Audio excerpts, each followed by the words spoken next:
Wanted to read an article that I wrote on the resurrection.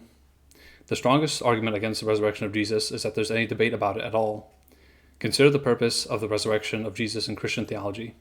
It was, in spite of Jesus' execution, the token of God's ultimate vindication of him. A proof that he was right after all, even though everyone who saw him executed thought that he lost. But notice the extremely convenient nature of the story. Jesus rose from the dead, yet no one gets to see him. He's gone now. He allegedly appeared to his friends and followers for a little while and then disappeared, and no one ever saw him again.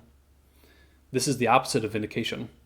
This is instead exactly what one would expect if Jesus did not rise from the dead at all, and instead had a group of devoted followers who desperately wanted him to be vindicated after he was executed, and refused to admit that they had been tricked into unfortunately following a false prophet. One would expect fireworks, proof which no human being could ever duplicate or fabricate, which would leave any earnest seeker at any time utterly convinced. Instead, what is seen is a phenomenon which is very easy to fabricate by any sufficiently devoted group of followers following the death of their leader. The resurrection narratives. It should go without saying that none of the resurrection narratives in the Gospels are trustworthy. They're written far too late and functionally anonymously. Their historical value is limited to serving as a reference for what Christians 40 plus years after Jesus' death may have believed. So what's left? The Apostle Paul, who never saw Jesus, his anonymous, nameless 500 witnesses, who apparently could not be bothered to write anything themselves, and his testimony that the early Christians preached the resurrection. Suppose that is true, and suppose that it started out as a physical resurrection story and not a spiritual resurrection story. Both of those granted, unfortunately, it remains that people lied back in the first century too. And yes, even when it cost them everything, as there are certain people who are stubborn to the extent that they would literally rather die than admit that they were wrong or that they had been tricked into believing in Jesus in this case. The big picture. Returning to the topic of vindication, consider whether it's sensible for God to enact the following plan. He will raise the most important man to ever live from the dead, undoubtedly the most important event to ever happen, but then absolutely refuse to publicly vindicate him for the world to see. Instead, he will only have him appear to his friends, and then the rest of the world for all time will need to rely on secondhand accounts from those friends in extremely late and contested writings. If Jesus actually rose, why not have him appear publicly in Jerusalem? Why not have him stay and teach for a period of years or decades, so that all doubt could be banished forever? Because he did not actually rise from the dead. That's why the story is so convenient. The object of faith.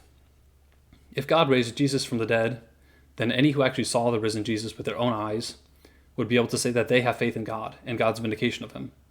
After all, they have supernatural proof of God's favor on him. This would be a valid object of faith.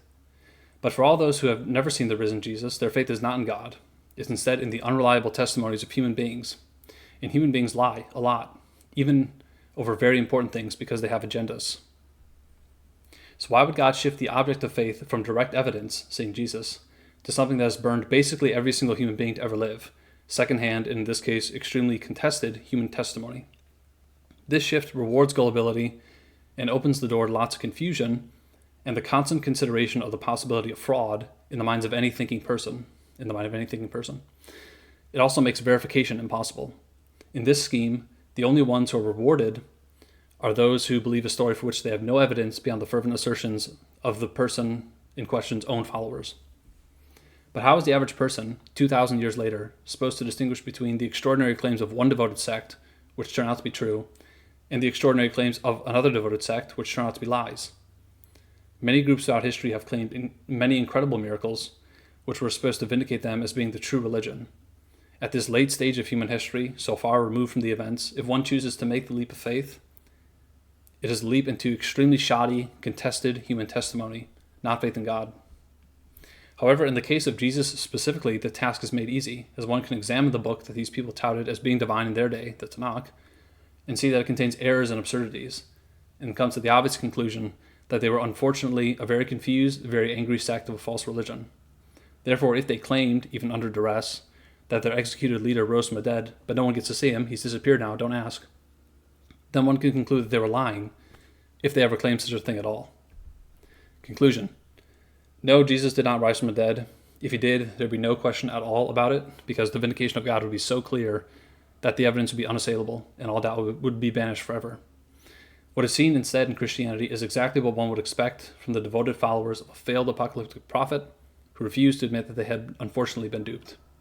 So I'll leave that to Christians and await any response. Thanks.